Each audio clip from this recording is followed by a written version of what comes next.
नमस्कार मोर भाषा न्यूज के आज मैं स्वागत करूँ। आज देखुन के हिसाब से भिड़ रही माने केजेन टीटलागढ़ केजेन ग्रुप पक्षर आज 134तम माने बाबा अंबेडकर जयंती उपलक्षे इना पणा सरबत बंटन चली इना हजार हजार मात्रा रे देखुन लोक भिड़ के हिसाब से रही देखुन इन पूरा जाम जीछन इना हमर अंचल विधायक भी अछन इना उपस्थित अनेक समाजसेवी माने अछन इना सीधा सलग जेके तांको पजरामा जनता कला रहला चलित वर्षर बाबा अंबेडकर जयंती उत्सव पालन करते रही और आज महावीर हनुमान जयंती भी आज पालन कर अनेक जगह तो आसुन आम सीधा सड़क पजरामा केनता काना कार्यक्रमटा रही हिब्जुरहमान केजीएन कमिटी प्रेसिडेंट टीटलागढ़ आज कार्यक्रम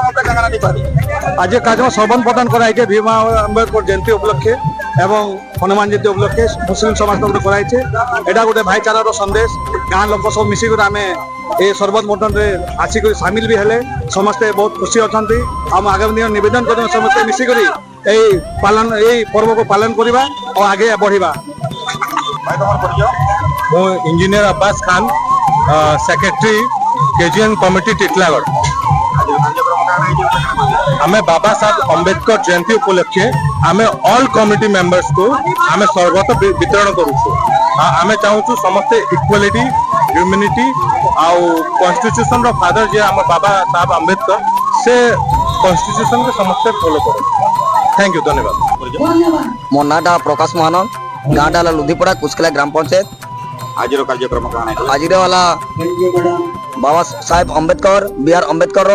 134तम जन्म जयंती पालन करा होचे टीटलागढ़ रे टीटला ब्लॉक सारा समस्त एकजुट होकर आज टीटलागढ़ में बहुत बड़ पद यात्रा करछो बाबा ना रे समाज के काना कहबले चाहे समाज एकत्रित रहे समाज रो गुटे है मनीष गुटे है किछि भेदभाव नहीं हेबार कथा बहुत सुंदर भाबे आके जाबा बोले हमर विश्वास अछि। नमस्कार जय भीम मैं अरुण अरपाल आज 134तम बाबा साहेब जयंती पालन करूँ आ 24टा पंचायत रू समस्त मोर भीम आर्मी सेना वाले आसिक योगदान देचन आम समस्त को हृदय जय भीम।